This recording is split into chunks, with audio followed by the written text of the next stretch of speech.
Good morning, good morning. Here you find me upon a termite mound, mercifully unharassed by termites, the rising African sun behind me. Welcome to our morning game drive. We are most pleased to have you along. I'm sitting here in the Greater Kruger National Park, which is 2.2 million hectares of untrammeled African wild, roughly the same size as Israel, so quite a large piece of land. Behind me the sun is rising. Behind you we have Gendre on camera. The other vehicle we have the B-squared combination of Brent and Brian. I think they're looking for lions, but he'll tell you about that just now. And in the control room, the soporific and sultry tones of Tara, drinking her coffee thankfully this morning. There's also some other cameraman there, but I forget who it is exactly. Our plan this morning is to head into Aratuza, terra incognito to the west, or Mordor as some people like to say, and see if we can't find some wild dogs perhaps. And I know Shadow and her cub Sindile were seen there yesterday, and so we'll try and follow up on them. Remember, we want to hear from you. We love to hear from you. Hashtag Safari Live or questions at WildEarthTV. Anything you'd like to say to us, we are pleased to hear from you. Like I've said to you before, the South African Postal Service is no longer functioning, so please do not send us postcards or questions by way of mail. That is the sound of Africa behind us and all around us. And here we go. I have just heard a kudu alarm calling. Oh, oh. Off to the south. So I think before we go too far into Mordor, we're going to go across there and just see. It sounds like around the Treehouse Dam area. We'll go and see if we can find what's going on there. Let me plug myself in so that I may hear the sultry tones of Tara. Put the blankie over my leggies, and on we go. It is a magnificent morning, not nearly as chilly as yesterday morning. I would estimate at roughly 11 degrees Celsius, which I think is about 50 degrees Fahrenheit, if I'm not mistaken. This is Gendre's second outing on the back of Wendy. He looks very professional this morning, I must say. He looks like he could do an ascent of the north face of Everest with a camera. So, kudu alarm calling off there. Fresh tracks on the road. Well, not yet, but we hope. No one else out other than Brent, which is excellent. So it's just it's a great morning of discovery for us.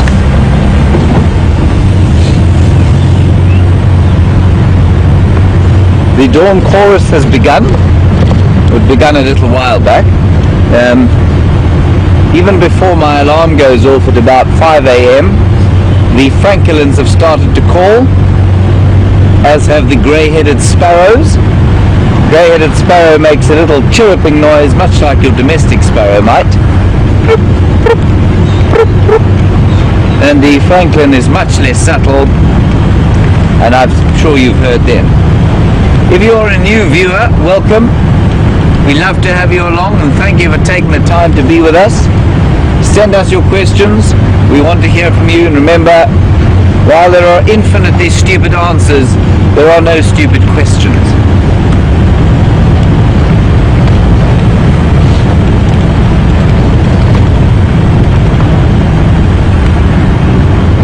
The sun is about to peep up over the horizon.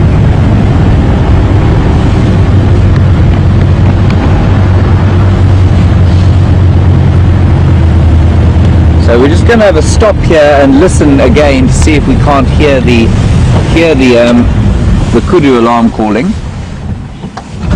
And Gendre will show you the glowing coal that is to become the African sun this morning. There it is.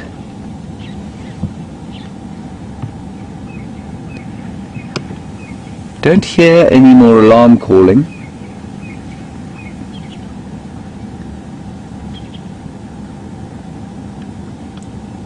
But I do hear some wonderful bird song all around. Franklins, starlings, sparrows.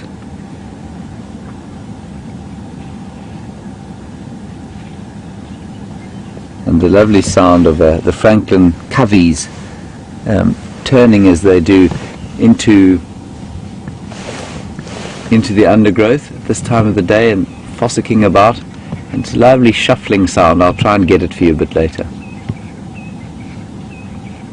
Alright, here we go.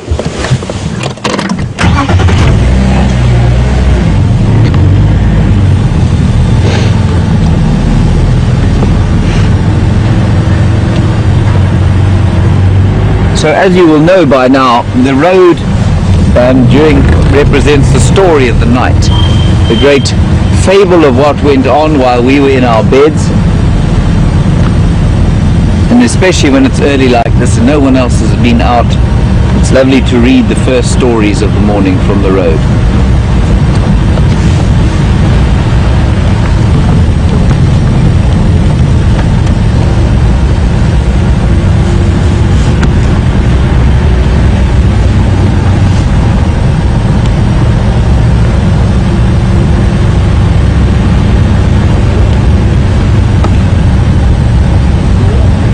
Can hear hyena calling. Let's just stop and listen. You hear that?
So if the lions crossed, this is the most likely place for them to have crossed.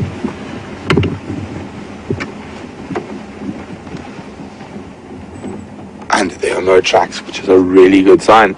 But as I've learnt in my time at Wild Earth, some of these animals can fly and they don't leave any tracks just to confuse me.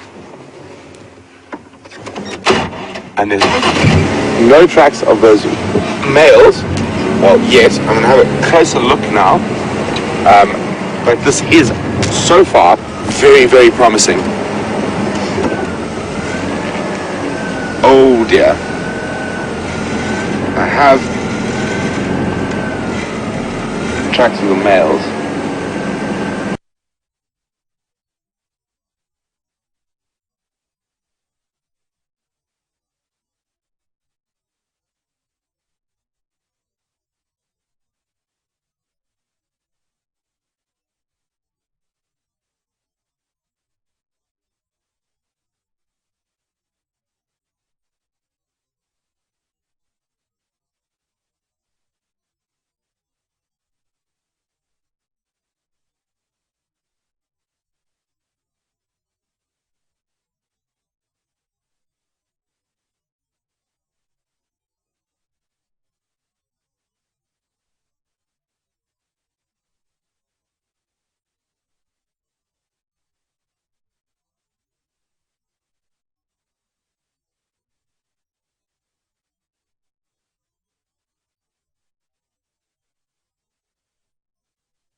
Is crossing makes me worried a little bit that maybe the pride has crossed further to our west. But we shall be positive. Hopefully the male was confused and come back.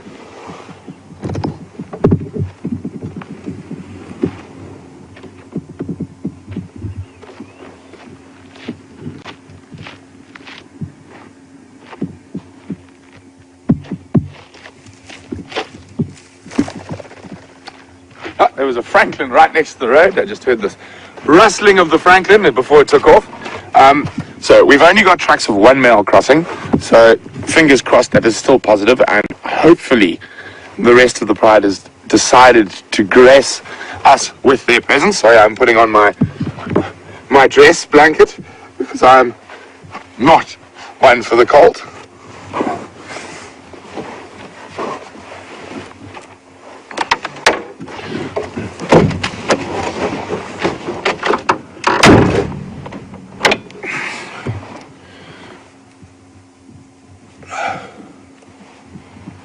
Okay, let's continue on.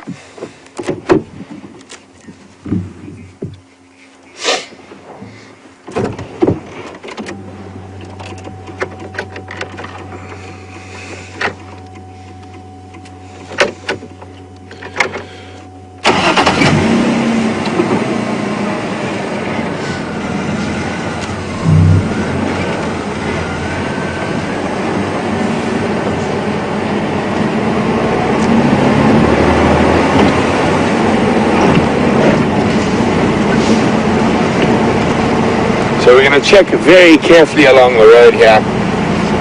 I am a little bit hesitant now that the lions have crossed the rest of the pride because of that one male track crossing. But I can't hear as well as a lion, and I don't know what's going on. So maybe you heard a potential threat, a potential new male coalition calling to the north.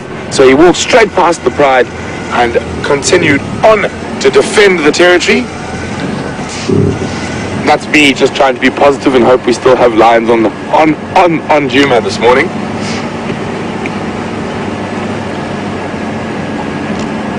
As much as I might complain about the cold, there is something absolutely spectacular and special about being out in the African bush in these early mornings.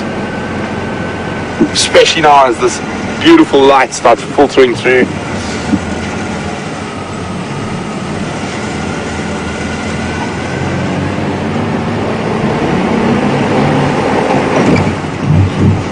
I'm just going to check to the top of this rise.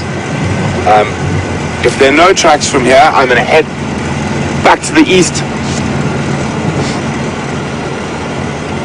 And then I can use some wonderful cliches like onward we go into the rising sun.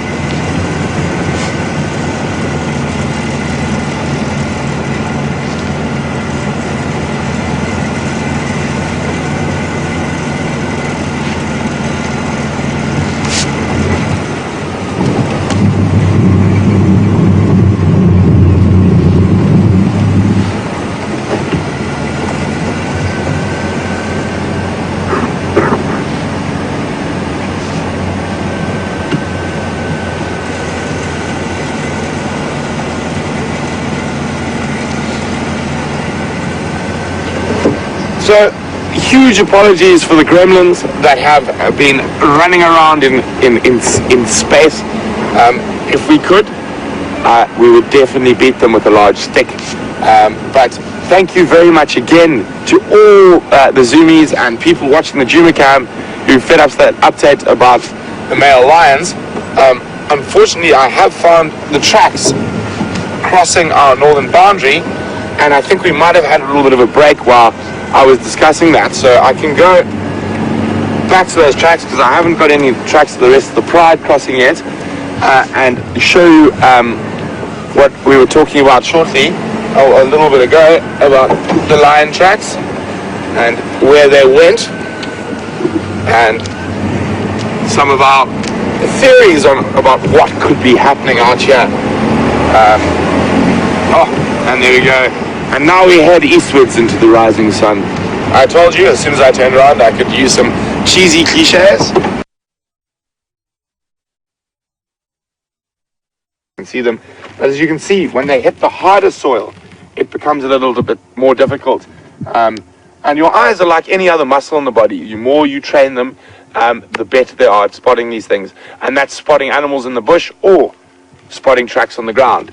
So, unfortunately, the male has crossed north. We do not have any tracks of the Pride crossing north. So fingers crossed that they are still somewhere within this block to the south and west of us. I did hear them chasing buffalo at about 11 o'clock last night. I have been stopping and listening, and I haven't heard any feeding. And if they had, I doubt this male would have marched on north. So hopefully he's off to defend the territory. He heard another lion coming into his territory, and the Pride is still somewhere within the confines of Djuma. So fingers crossed. If not, we will find something else.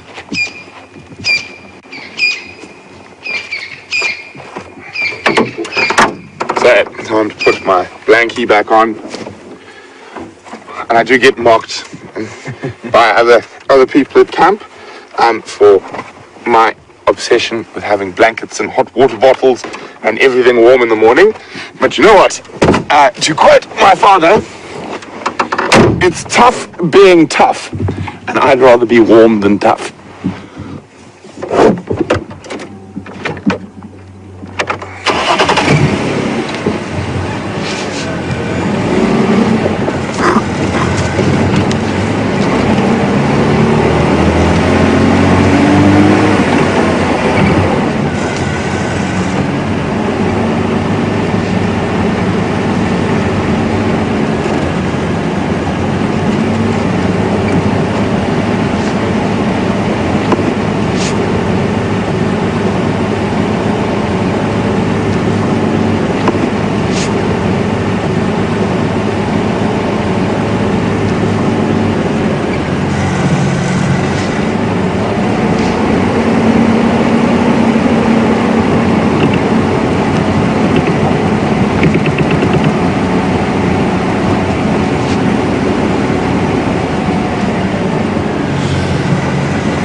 Not sure why, but I have a really good feeling this morning on the sunrise.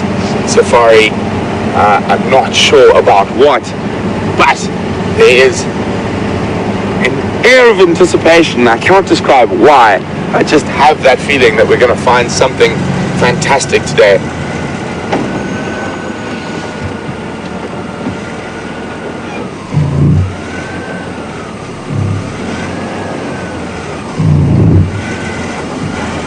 So there are tracks now of a second male lion, and quite interesting tracks actually. I'm actually going to take a moment to show you these properly, and it gets even more interesting. There's actually quite a story to be told by these tracks.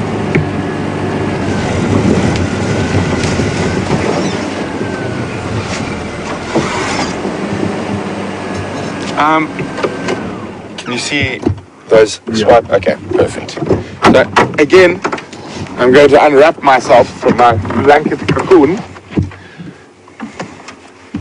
So we had tracks of the one male at the base of the hill here, crossing directly north.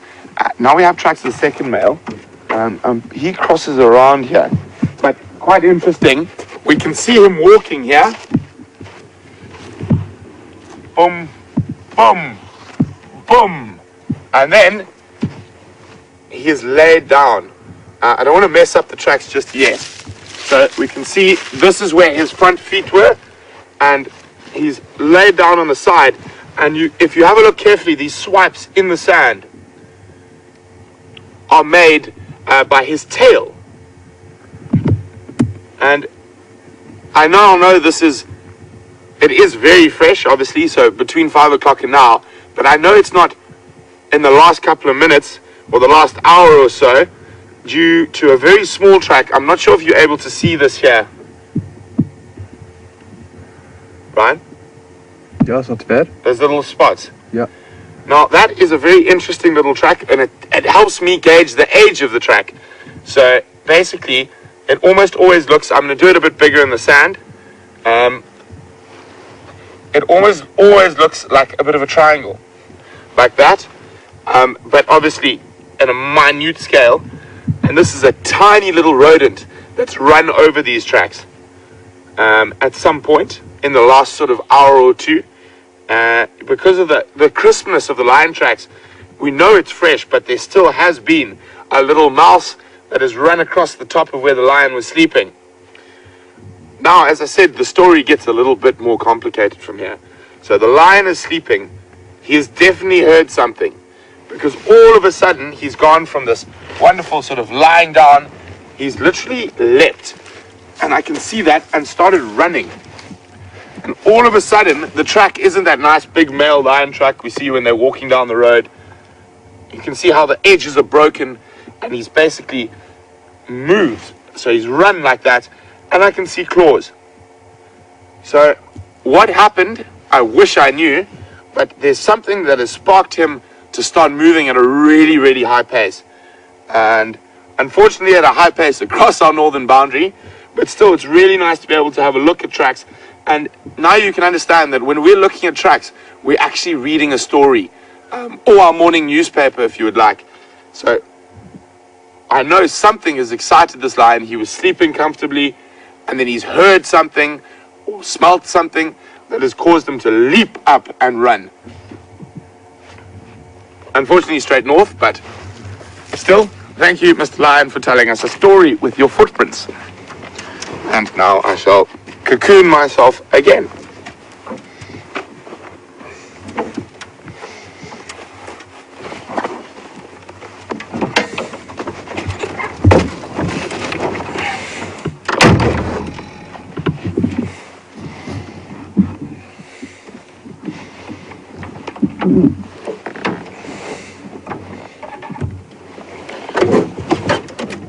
Again, we still haven't had tracks of the rest of the pride, and we're going to keep tracking while we continue to track and hopefully pull a lion out of the bush by its tail.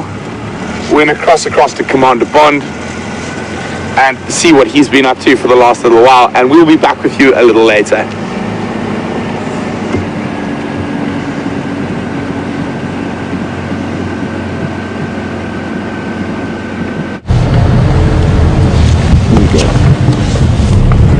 morning again, everybody. Jandre and I are here trying desperately to show you a kudu, a magnificent bull, and they're not really playing ball, but we'll give it a go. Every time we look like we might get a picture of them, they disappear into the bush. Anyway, that is just, while it's not a magnificent picture, just you can see the size of his horns. There are two huge bulls, roughly probably 7 years each, so right at their prime, and unfortunately doing what kudus do, and that is live in the thick bush. The sun has come up.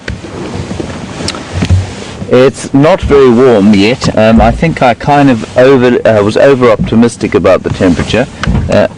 I have on Scott's little mittens, which are conveniently open out as follows, but they cannot cover the thumb, and I can't feel either of my thumbs. So we've come on to Arafusa, and we are now going to go towards the airstrip, which is a nice open area, good place to start. No tracks of anything as yet, but we remain ever hopeful.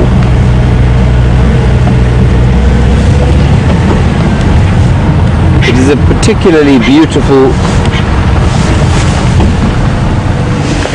Okay, so I'm not even sure if you heard that, but just behind us there was a bird shouting, almost as if to say, what am I, chopped liver, as we drove past without paying any heed to him. And he's sitting in the beautiful morning light, and I think if I position Jandre in it correctly, we may get quite a nice shot. How's that, Jandre? Good. Behold the lilac-breasted roller, fluffed out to roughly twice his normal size, because he is freezing cold. It was actually very funny. He started shouting at us as we went underneath him, and now he seems to be much happier that he has stolen the limelight and is exhibiting himself across the world over the World Wide Web. So the lilac-breasted roller is generally an insect eater, and he'll hunt from his perch there when he's a bit warmer. He'll find little grasshoppers and things in the grass below, pick them up, and then carry them back to the perch and devour them there. So he's not a hawker like the fork-tailed drongo is, for example. And the fork-tailed drongo will fly up and hawk insects out of the air, whereas this fellow will generally fly down onto the ground and pick things up there. And we had a wonderful discussion the other day about tail shapes and the reasons for them, and you'll notice that this fellow, for example, does not have the forked tail of the forked-tailed drongo or the swallows, and that's because he doesn't need the same maneuverability in the air that they do. He does have streamers on his tail, and does some incredible acrobatics. But you can see he's not built quite like a fighter jet, like that, like the drongos or the bee eaters. Beautiful bird. Just warming himself in the first rays of the sun.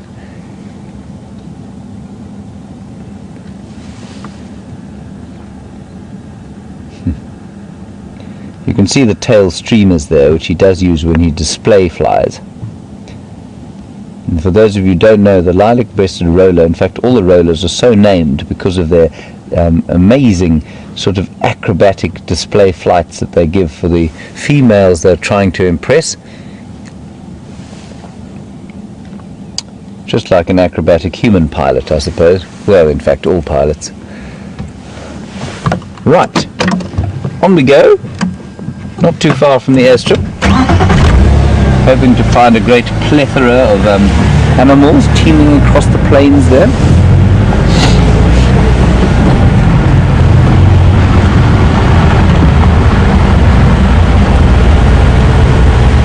We've seen the odd impala. not much in the way of big and hairies, as they say, whoever they are.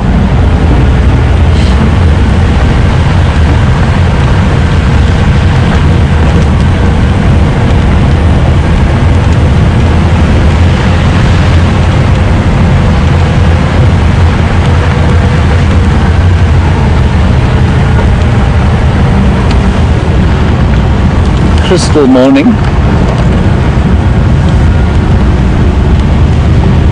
and I think maybe I was wrong about the cold front coming through yesterday. I think it's just winter. Tracks of hyenas. So we had another great discussion yesterday about hyenas at the hyena den, and a lot of questions about the size of the clan in the area, and how many clans there might be. And I was just saying that it's so clear to me from the tracks on the road that the number of hyenas in the clan compared with what we were seeing at the den is much higher. So the clan members don't hang around in the dens, and we know that because we can see their tracks every morning all over the roads.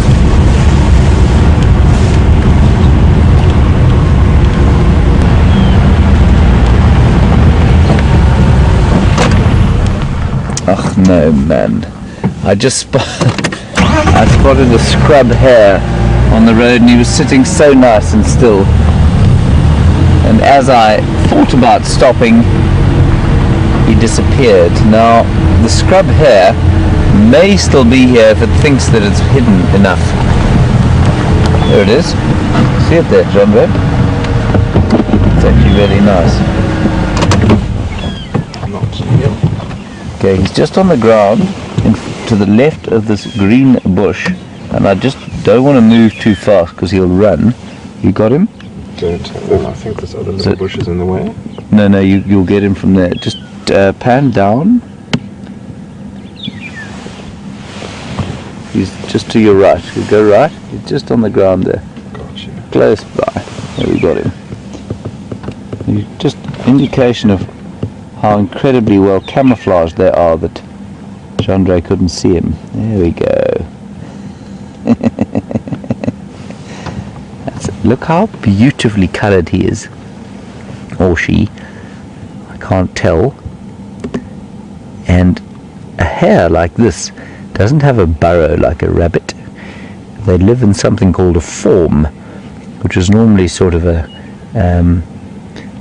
depression of sticks or grass under a bush, and that's where they'll rest during the day, and then at night they come out and forage. And you can imagine being a predator trying to catch one of those fellows, how difficult it would be, especially at night with that sort of coloration that they have.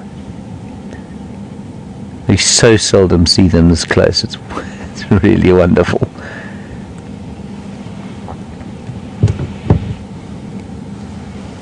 Perfect meal for a young male leopard. So if Sindile is around, I'd like to bring him into this area. This is round about where they were seen yesterday.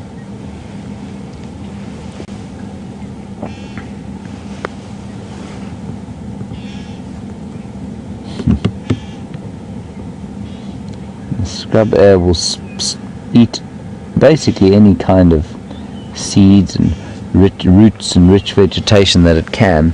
Like I say, a small animal, so it will need quite a lot in the way of rich energy rich food. Now look how you cannot see that scrub hare at all sitting there. That's really cool. Right, I think we'll leave this little fellow to himself. I suspect he'll run off at great speed when we start the car. Yep. Hope he's gone.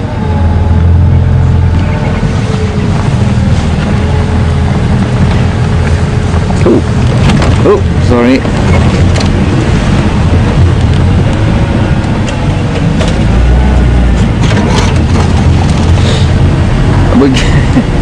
I'm going to go across to Brent now, who's at Buffelshoek Waterhole, and apparently he has an update on our old friend, my old friend, the Bachelor of Buffelshoek, aka Bob. See you later.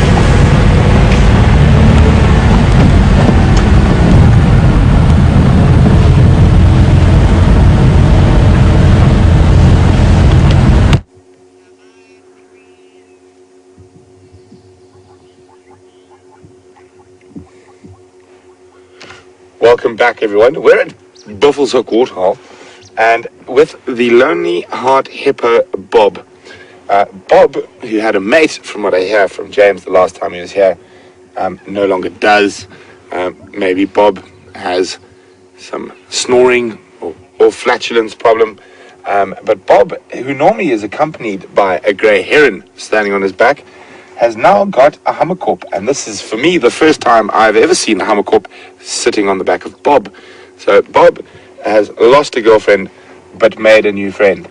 There he is. Poor Bob. He does look a little depressed.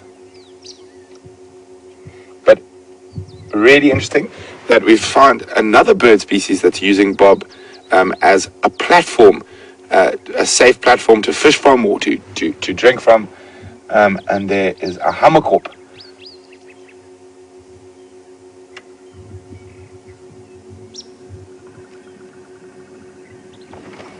So guys, I'm hearing stuff in the distance. I'm just going to take my earpiece out because I really need to listen to this for a second.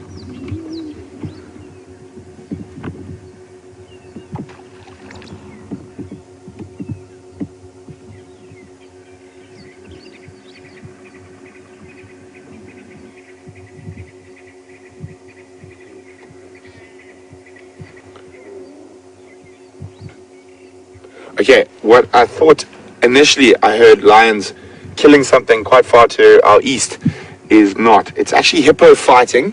I know you guys aren't able to hear that at the moment, but it did for me for a second sound like the lions want to kill. So I'll try to give a little demonstration of what it sounded like. It was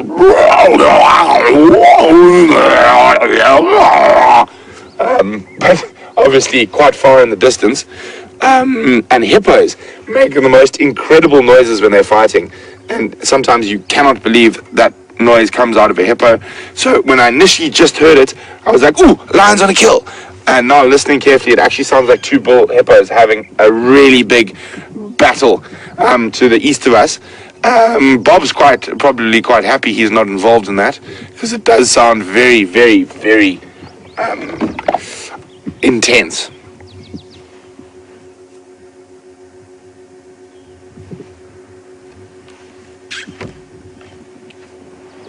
So poor Bob, back to Bob, has lost his girlfriend. Maybe the first date didn't go so well, and Bob is now has to put up with a hammerkop for his friend, and who knows what they're chatting about. From the way Bob is sitting in the direction he's facing, he's listening quite intently to that hippo fight, which is still continuing. Unfortunately, it is quite far away, so you're not going to be able to hear it. And I will try, when I hear very distinct noises, imitate them for you. But Bob is listening quite intently listening. Quite intently listening to what is going on there.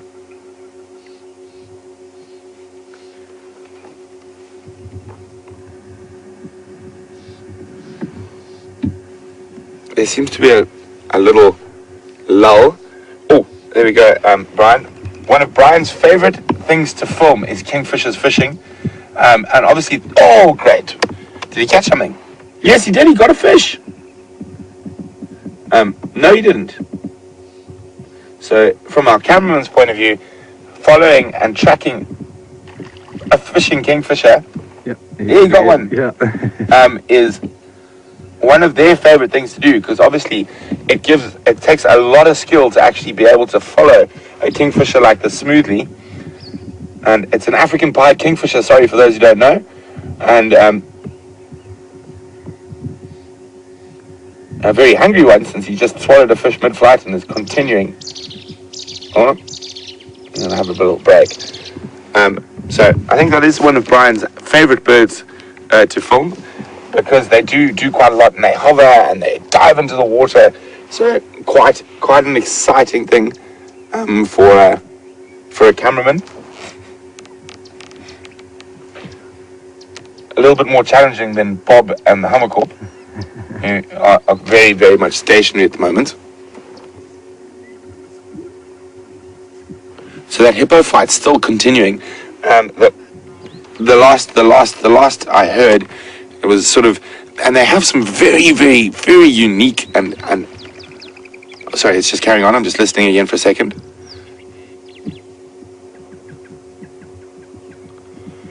So it seems to have calmed down a little bit. So it's sort of a,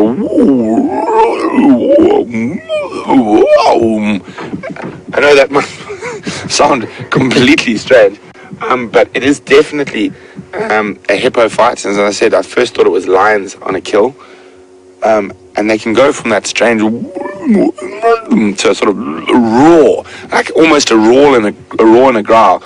A hippo has the most amazing range of vocal abilities.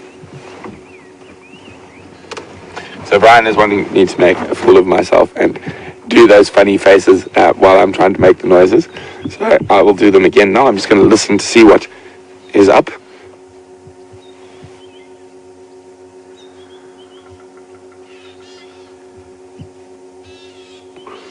So as I said, it's calmed down a little bit, so it's more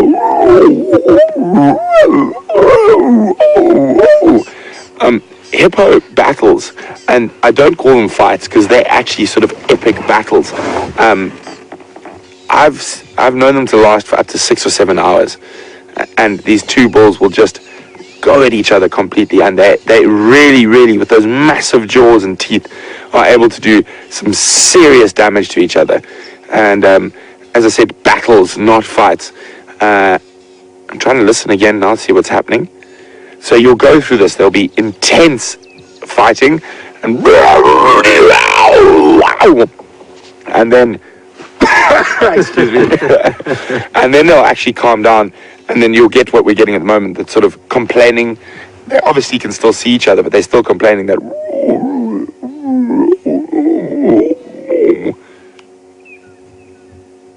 And it started up again now.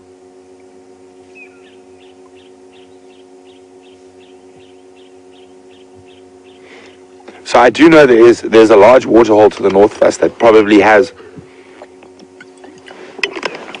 a lot more hippos, maybe even 20 or 30 in it. And what is probably happening is that there's a dominant male there, and there's a Bob, a lonely hippo, has decided he's had enough of being by himself, and he feels like he's got to the age now. He's big enough and strong enough to challenge one of those dominant hippos. And that, obviously we're guessing because we can't see, but that is what I think is probably happening. Obviously Bob's not confident enough yet. He needs a little bit of maturing before Bob decides it's time to take on a big male hippo and win himself some girlfriends.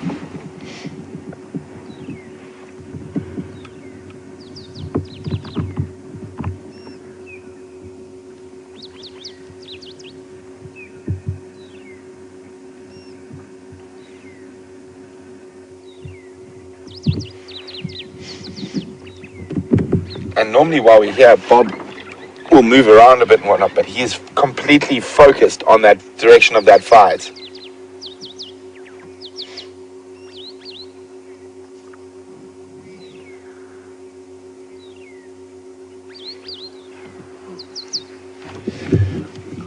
Good morning and welcome on the Sunrise Safari.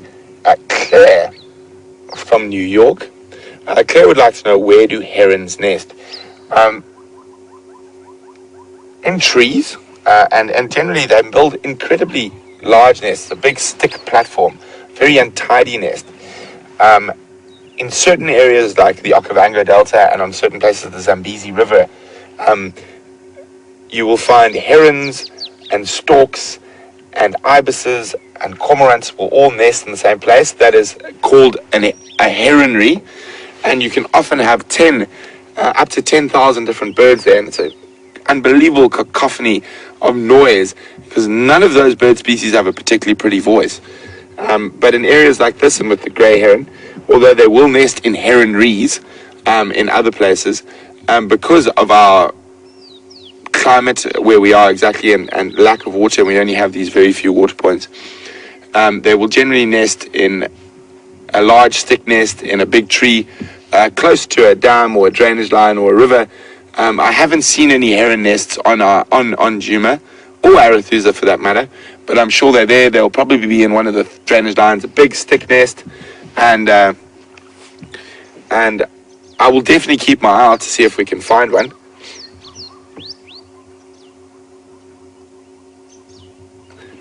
And Catherine from Texas, Catherine would like to know, do hummerkops build incredibly large nests? Catherine, for a bird of its size, it builds possibly the biggest nest possible. I don't know if you guys can hear, there's some zebra calling in the background. There's a possibility they might be moving down towards the water. And I can't hear the hippos fighting anymore, and Bob is still listening intently in that general direction.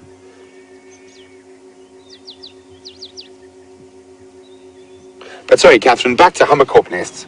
They are incredibly massive. I mean, I've literally seen a hummerkop nest that's half the size of our game drive vehicle. And for a small bird, and they'll often have multiple fake entrances. So they'll have one hole that is the actual entrance to the center of the nest where they lay their eggs and raise their young, but they'll have fake holes, and that is to confuse different predators, be it snakes or African harrier hawks. And another thing that happens quite often is that predatory birds will use their nest as a platform, specifically owls, barn owls, and eagle owls will use the top of a hummerkop nest, and it sort of adds a little bit of protection having a large predatory bird nesting on top of your nest.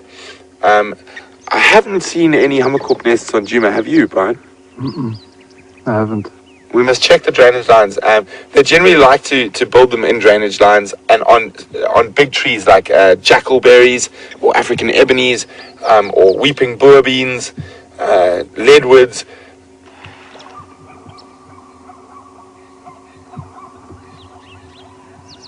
There's those zebra again. Isn't that amazing? In these cool early mornings when there's absolutely when sound seems to travel so much further.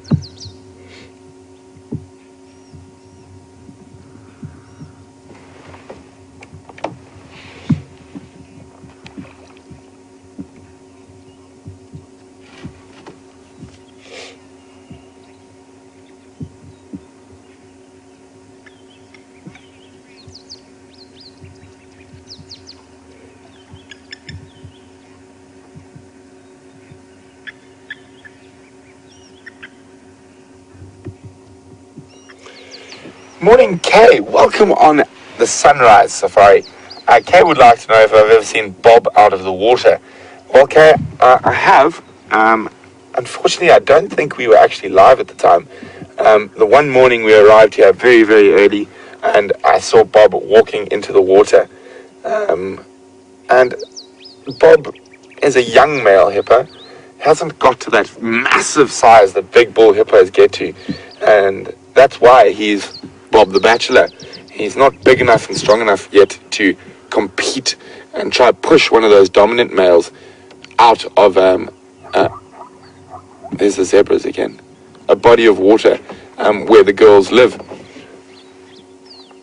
And Kay from Wisconsin. Morning, Kay. Welcome on the back of our safari vehicle. Kay would like to know, says she'd be a little bit nervous being next to a hippo when it's out of the water. How do they react to vehicles? Okay. Again, this goes down to a similar discussion we had a couple of days ago. It could have been yesterday.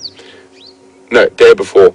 About the way animals react to vehicles in general. And that is the fact that the vehicles have only been around for 100 years, so they don't have an instinctive response to a vehicle. So if we drive carefully and considerately, they treat the vehicle as sort of just a strange thing that's in their presence sometimes. Hippos are a little bit more difficult because when they're out of the water, they can be a little bit nervous and feel threatened because they're sort of out of their comfort zone. But if you drive carefully and considerately, they treat the vehicle as a thing that's around them, but not something that affects them or is trying to hurt them.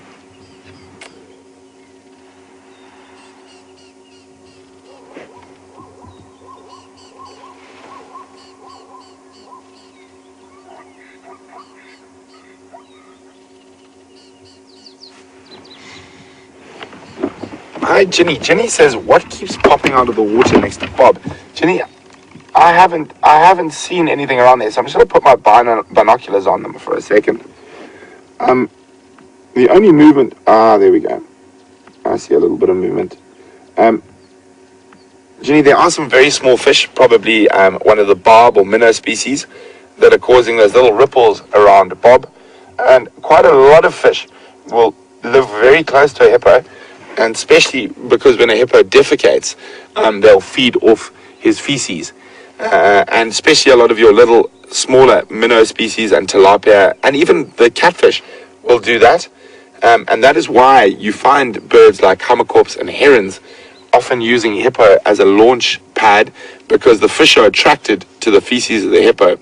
And this gives the birds that eat fish a really good opportunity to try catch from a very safe position. There's little chance of a predator trying to grab you when you're sitting on the back of a big beastie like a hippo.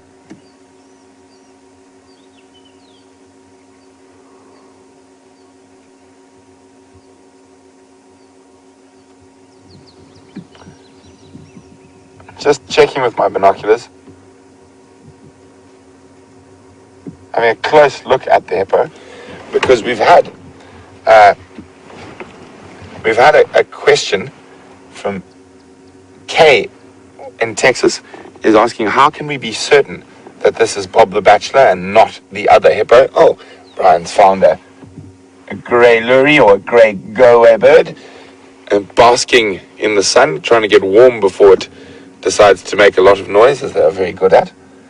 And to be completely honest, we can't be certain that it is Bob and not Bobette or whoever the other might have been.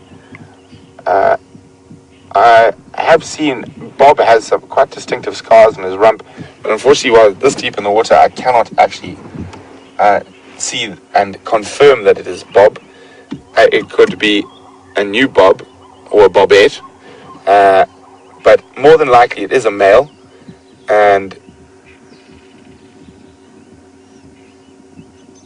maybe being a person, we just like to think it's Bob, because we've got to know Bob quite over the last couple of months, especially since the dam has dried out and the big pod of hippos or raft of hippos that used to be here has moved on to deeper water. And Bob's the only hippo we see. It's very sad, but poor Bob.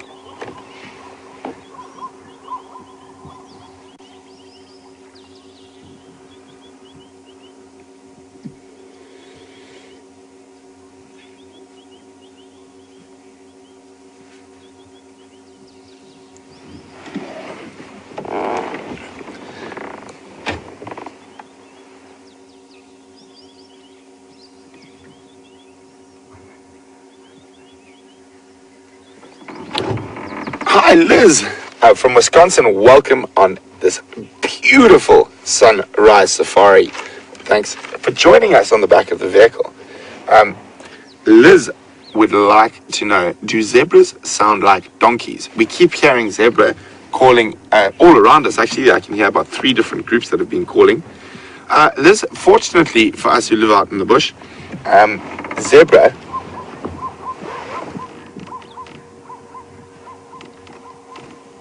have a much nicer voice than a donkey, and listening to that, and I suppose it is similar in a slight way, but it is actually quite a pretty call.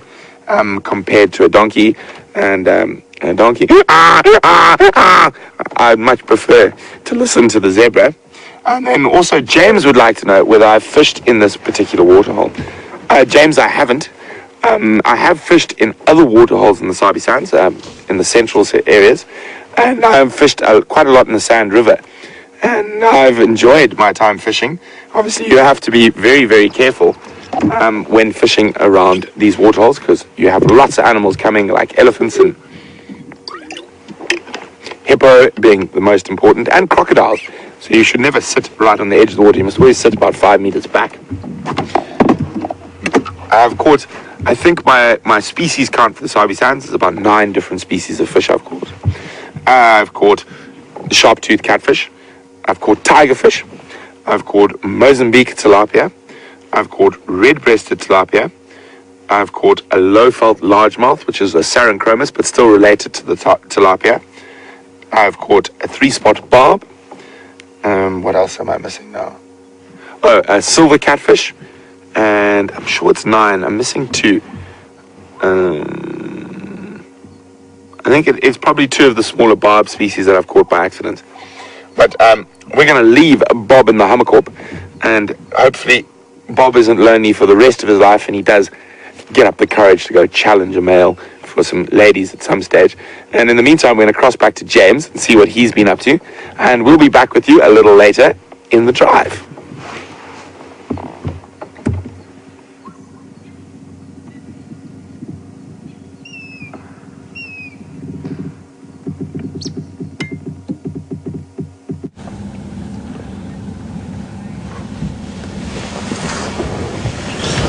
Welcome back to Wendy, everybody.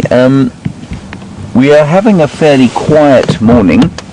Jandra and I have been looking at some impala and some kudu at this stage. They, as you came to join us, disappeared into a impenetrable thicket of Strychnos madagascarensis, or black monkey orange trees. So, sorry about that. There are remnants of them just walking off to my right, but the exciting thing is that there do appear to be some fairly fresh male leopard tracks on this road. Now, they're going the other way, so they must have gone off the road somewhere from where we came, close to, the last junction that we were at. We're going to try and follow up on them as we go along. We're just looking at a beautiful kudu cow, framed in the golden light of the morning, and those lovely backlit leaves. It really is quite a pretty sight. Sometimes these quiet mornings are just excellent for reflection and for enjoying the sort of atmosphere and colours.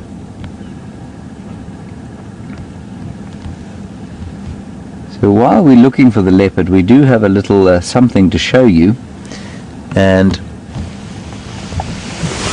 I'm going to frame this as a quiz for you, but if I'm brutally honest, I'm going to tell you that I don't really know the answer to this. Here is the jawbone of some sort of animal.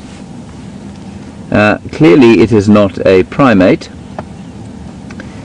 Clearly it is a herbivore of some sort. And I wonder if any of you can try and tell me what it is. You can see its size from my hand. I don't have a particularly large hand, but I don't have a very small hand either. So, and that's just the back end of the bottom jaw of some sort of herbivore. Any guesses as to what it could be? I'm assuming that it has come to be in its present state because something murdered it a while back. It's quite old. And then the hyenas, you can see probably, or maybe the lions that killed it, I think it's a bit big for anything else, have chewed it to pieces, taken the end off, probably swallowed the front incisors where they were. So let's have some ideas from you as to what it could be. I have 2 possible postulations, but I'm not going to give them to you just yet. We'll leave it here on the front of the car, and you can have a further look at it as we go along. So now I'm going to turn the car around, and we're going to drive back down the road and see if we can't find a male leopard. That would be nice.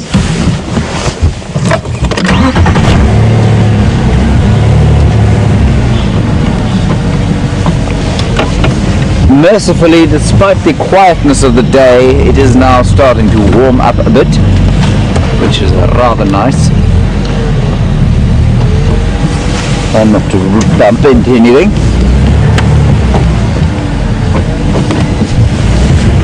One day we'll try and take the camera off the vehicle and show you just exactly what the outside of these vehicles look like after we've been bashing through the bush for the last few months. They put up with an astonishing amount of abuse. So the male leopard track is going down this road, and if I find a particularly clear example of it, I will show you. Unfortunately, I started driving over them before I noticed them.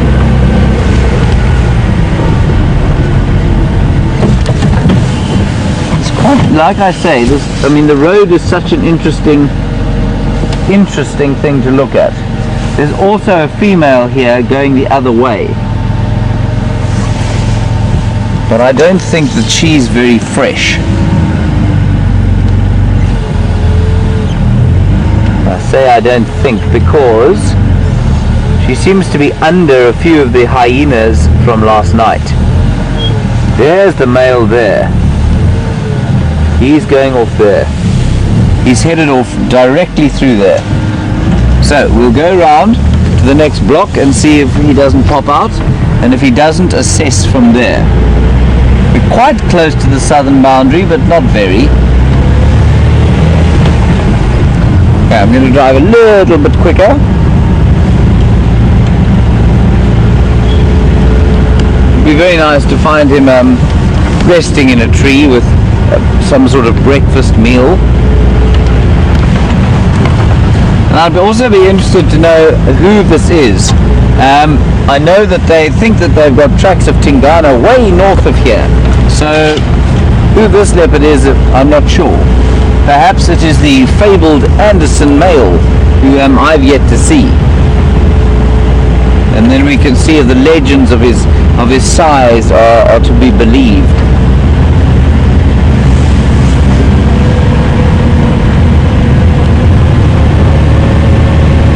Does look like a pretty big track, I must say.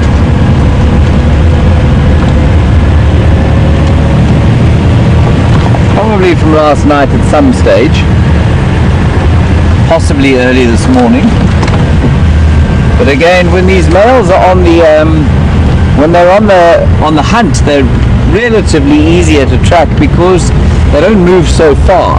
But when they're doing their territorial marking, which that looked like, when they're walking along the roads, they're generally not hunting. Then they tend to really get distance going. So he may have crossed out, but maybe we will be lucky.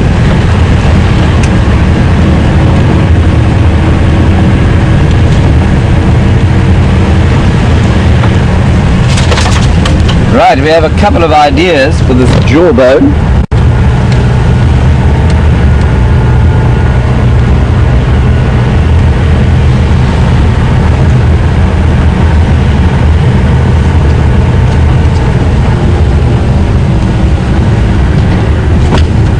Right, we've had a couple of answers here to the almost impossible jawbone quiz.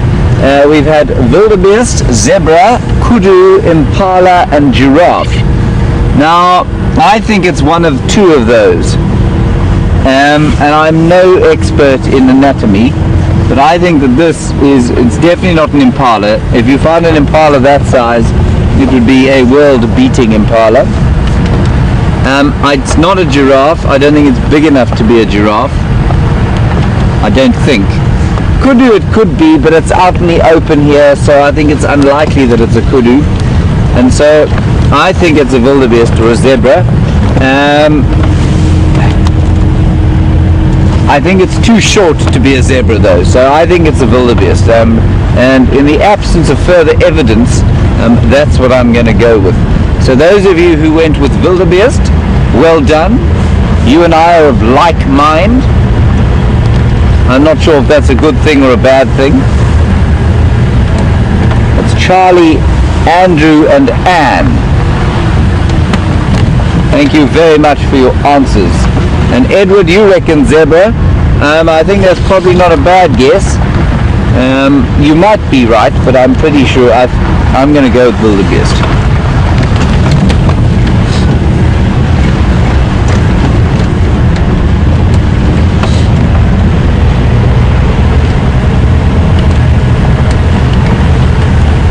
Right, now we just got to see whether he doesn't pop out onto this road.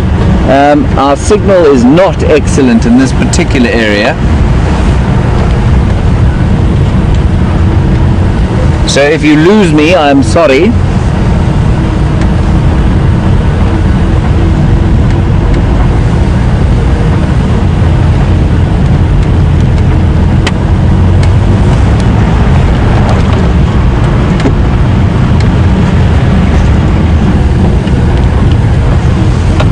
As far as I understand it, we're quite far out of Tingana's territory now. Oh no, sorry, we're on the boundary of Tingana's territory.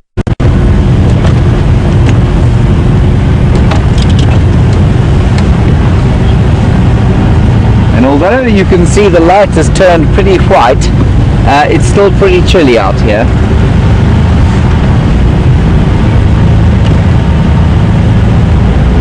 So the tracks were coming straight across the block here. With any luck, we'll pick them up shortly.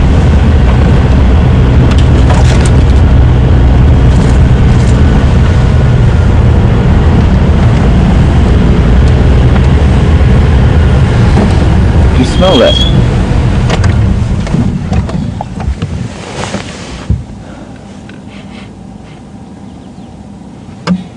Our smell is our most underrated sense. There. You got it. There is the smell of death in the air.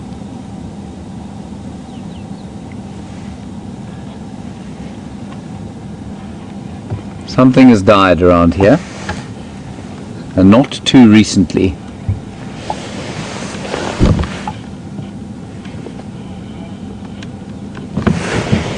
Just going to go back a little bit. That's where I first smelt it. I say our sense of smell is our most underrated sense, but that said, we're not very good at finding things through smell.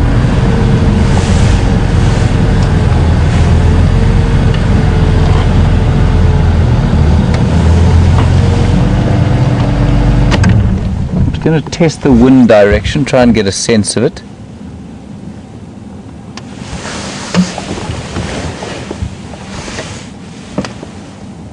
The wind is coming from the southeast.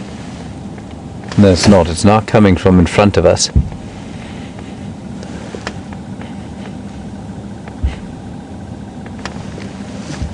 Now, anyway, we can't see anything around here. Like a hapless antelope hanging from a tree, for example. I mean, it might be something as strange as a lizard having died, and ooh, it's quite strong. Now we're going to drive very slowly around here and just see if we can't find something. I think it's probably to our right.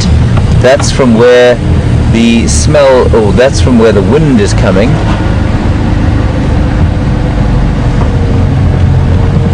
We'll drive very slowly down here. The business of tracking is for the infinitely patient.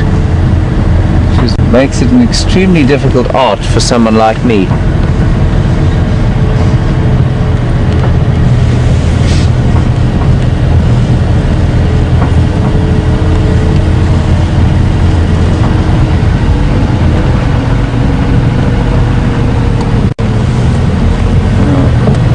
So what we smelt, everybody, is if you haven't smelt it before, it's basically rotting meat of some sort.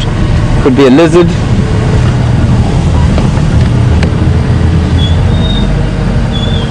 Very large hyena track.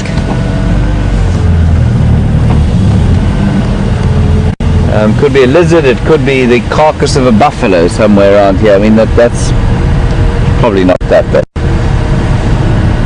Could be something large, something small.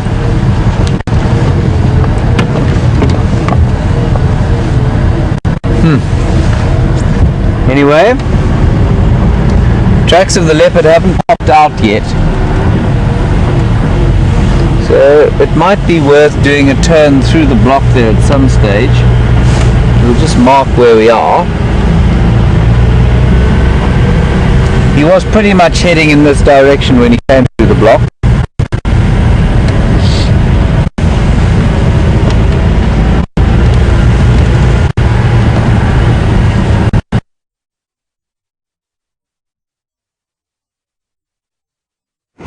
Copy that. You got that, eh? Yeah.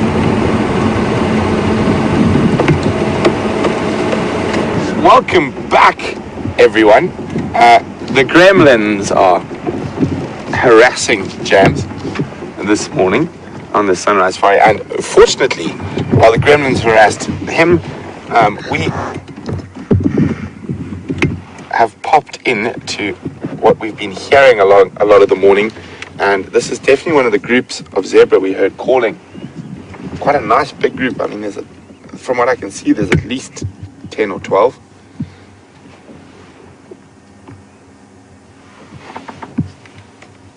So as I was saying, there's at least 10 or 12 zebra, and as we arrived upon them, they snorted at us. So, not the traditional sort of donkey-like call. It's amazing how, with different seasons, we have so many zebra around now that the dry season set in, especially on these more open grassland patches we have that are dotted through our traverse area.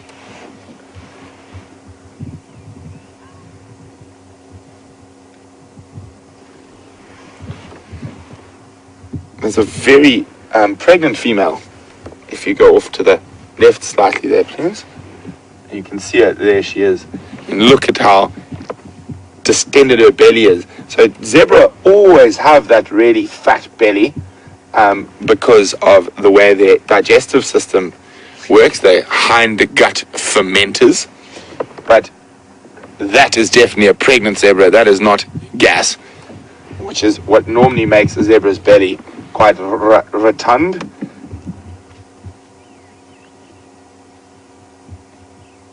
And at that size, she's likely to give birth within a matter of days.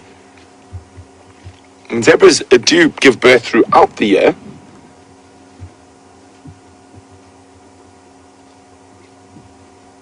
She's giving us the hairy eyeball.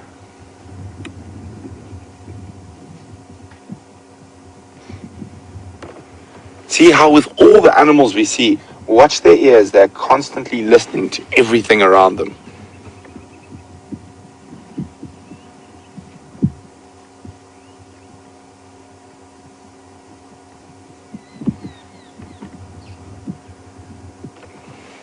I'm just going to move back a little bit so we can see the rest of the herd that have moved behind some round leaf teak.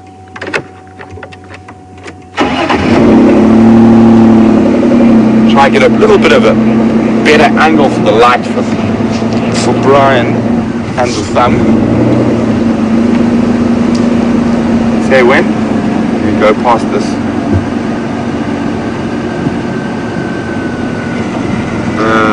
Maybe forward was better. Just trying to find a nice gap between the bushes. I think that is our best one.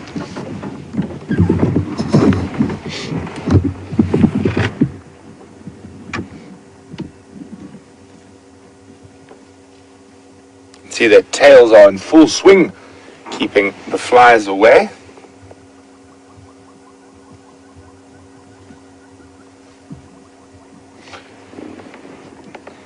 I always feel when they pick up your binoculars or you go very close in, or if you're very close to a zebra and you zoom in on those stripes, they have almost a hypnotic effect. It almost seems like they're moving sometimes.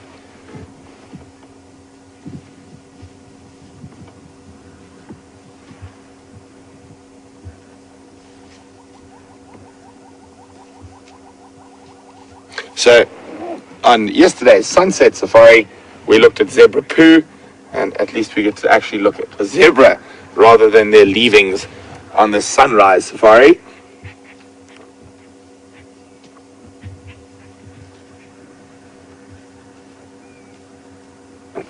Except that zebra there is leaving. Some leavings for us to probably look at some point in the future. It's the pregnant female.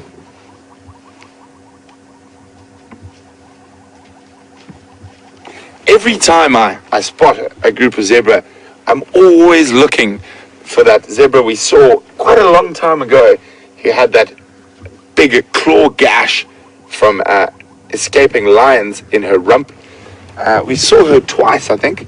Saw her once in this actual area around here, and then we saw her once again on the Arathusa airstrip. But I always whip out my binoculars and check to see if we see her again. She'll have a very distinct scar.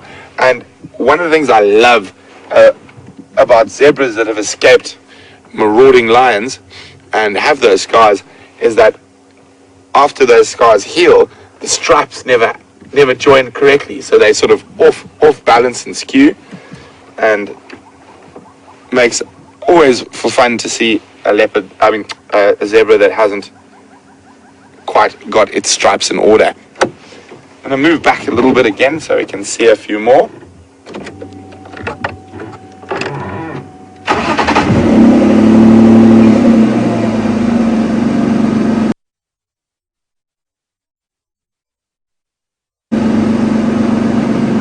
Morning, Edward.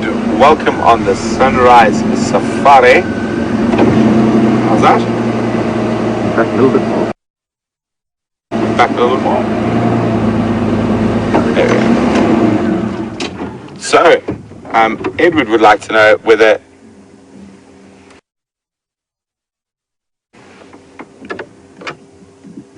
this female zebra who's pregnant, is she slightly hindered towards the latter stage of her pregnancy? She is to a degree. She's not as fast as the other zebra, and obviously carrying a bit of extra weight. But they have adapted to deal with this. So she is slightly hindered, but not too much. She's still able to hit a high turn of speed if there are predators in the area. Sorry guys, I'm just listening to Game Drive channel. There's quite a lot of chatter going on. I'm just trying to figure out what the update is.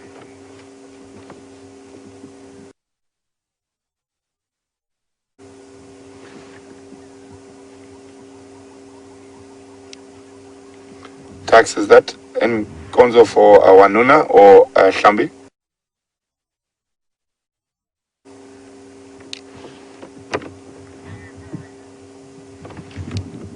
Okay, copy, thanks. So just to give you a quick update, some of the guys are operating north of us. Sorry, I've still got a chat. I'm on Cheetah Cut Line. There's an Konzo of one crossing, I said, at Tamboti, and then another one at around Bofosok Dam on the cut line.